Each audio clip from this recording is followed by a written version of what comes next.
Welcome to this explainer. Okay, if you're using spreadsheets every single day, but kind of feel like you're just scratching the surface, you are in exactly the right place. Today, we're going on a rapid-fire journey to transform your everyday, boring grid into a fully automated data canvas. We're going to officially unlock your spreadsheet superpowers. Let's get into it. Okay, let's dive into this. Here's our roadmap for today. 1. Anatomy of a spreadsheet. 2. Entering and formatting data. 3. Calculating with formulas. 4. Mastering cell references. And finally, 5. Manipulating and presenting data. Think about the world right now for a second. We are absolutely drowning in massive amounts of messy, totally unstructured data.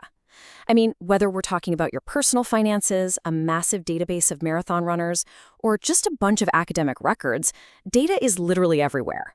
But here's the thing. Raw data, all on its own, is just chaos.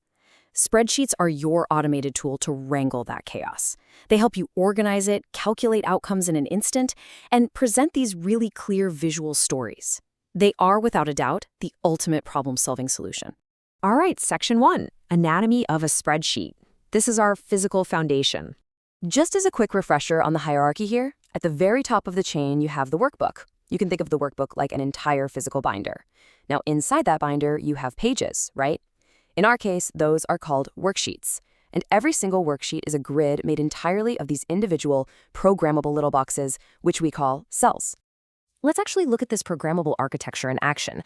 Right up at the top center, you're going to see the workbook name. Here, it's called Form4.xls. Then, down at the very bottom, you see your list of worksheets. They look just like tabs in a folder. Class 4A, Class 4B, you get the idea.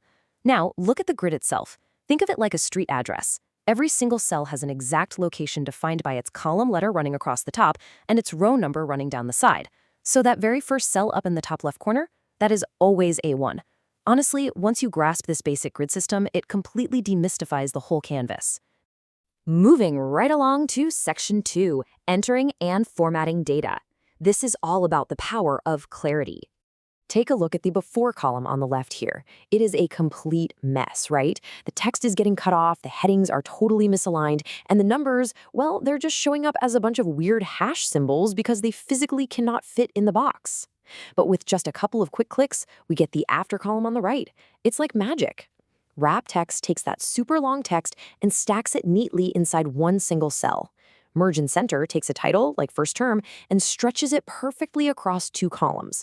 And simply making the column a little wider, boom, it reveals all those hidden numbers.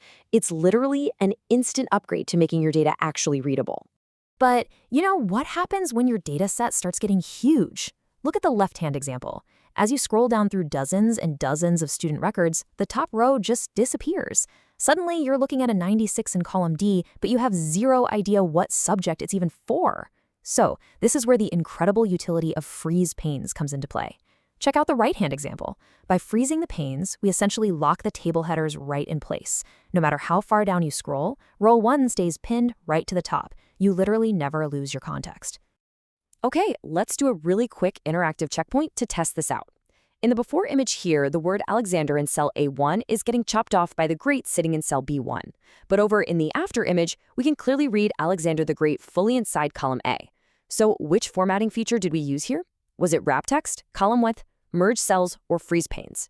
If you notice that column A just simply got wider to fit the text, you hit the nail on the head. It's column width. Great job. Up next, Section 3, Calculating with Formulas.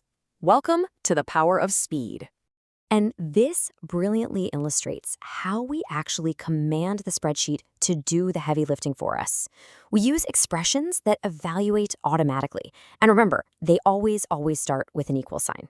To make this happen, we use operators. You've got your standard mathematical operators, plus, minus, times, divided by, and those give you a numerical result. But honestly, what's even more interesting are the comparison operators, things like equal to, greater than, or less than. These guys sit between constants or cell references to run logical tests, and they return a very simple true or false. Like, is 8 greater than 9? The spreadsheet instantly returns false. This right here is the absolute bedrock of advanced data logic. Let's keep building. Section 4, Mastering Cell References. This is where we unlock the power of scale. So formulas are great, but manually typing out numbers over and over, yeah, that takes way too long. That's why we use cell references. It means instead of typing 5 plus 5, you just tell the formula to look at whatever happens to be inside cell A1 and add it to cell B1. The absolute most common type is a relative cell reference. Check out the center diagram. We've got a formula calculating the average from B2 to E2. Now, if you copy that formula and paste it down one row, the spreadsheet is super smart. It automatically shifts the reference down a row too, so it turns into B3 to E3. It adapts relative to its brand new location. This little trick is what allows you to calculate thousands of rows with one single copy-paste. But wait, what if you don't want the reference to change? Say you're multiplying every single employee's salary by one specific tax rate that's just sitting there in cell I2. For that, you use an absolute cell reference. By adding dollar signs, which you can think of as those heavy-duty locks in the visual, you lock that reference down. It doesn't matter where you copy this formula now, up, down, left, right, it will always absolutely look back at that exact locked column and row. Let's move to our final, most advanced reference type and see how this builds on what we just learned.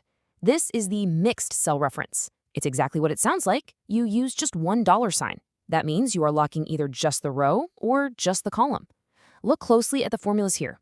You might lock the B column with a dollar sign so it can't ever shift left or right, but you intentionally leave the row number without a dollar sign so it's free to move up and down as you copy it. This is an absolutely crucial skill for building complex, multidimensional tables. Let's put all that to the test with another active recall checkpoint. Imagine Jane wants to make a multiplication table. She needs to write one single perfect formula in cell B2 that she can drag across and down to fill out the entire grid.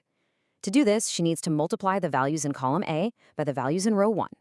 So think about where she needs to place those locks. She wants to stay locked firmly on column A, and she wants to stay locked firmly on row 1. Okay, so what should the formula be? Well, she needs a mixed reference. The answer is equals $A2 times $B1. If you figured that out in your head, congratulations, you have officially mastered cell references. And that brings us to section 5, manipulating and presenting data. It's time to tell a visual story. Whenever you're handling a massive amount of data, you have to be able to manipulate what people are actually seeing. And there are two essential tools for this. First up is filtering. Filtering basically allows you to temporarily hide rows of records that are irrelevant to whatever you're doing at the moment. It leaves only the records that match your specific criteria, like, say, showing only the students who actually passed the exam. And the second tool is sorting. This organizes your remaining data logically. Think alphabetizing a big list of names, or organizing test scores from highest to lowest. Super simple, but incredibly effective. So the crucial point is taking all of that filtered, sorted, meticulously calculated data and giving it a face. This right here is the ultimate payoff, a comprehensive chart. Notice how we just transformed raw numbers into this highly persuasive, super easy to read visual? We've got a clear title right at the top. We have an x-axis showing us the student names and a y-axis showing their actual scores. The legend neatly color codes the Chinese scores versus the English scores. And my favorite part, the data labels slap the exact numbers right on top of the bars so there is literally zero confusion. This chart takes thousands of data points and instantly tells the viewer who's excelling and who might need a little extra help. Guys, you are no longer just looking at a boring grid of tiny boxes. You truly understand the programmable architecture now. You know how to format for absolute clarity. You can command the software using logic tests, and you've mastered the incredible scale of cell references. You haven't just learned a tool, you've built a true data canvas. So I'm going to leave you with this final provocative thought to ponder. Now that you finally speak the language of data, what story will your numbers tell? Get out there, open up a brand new workbook, and start creating.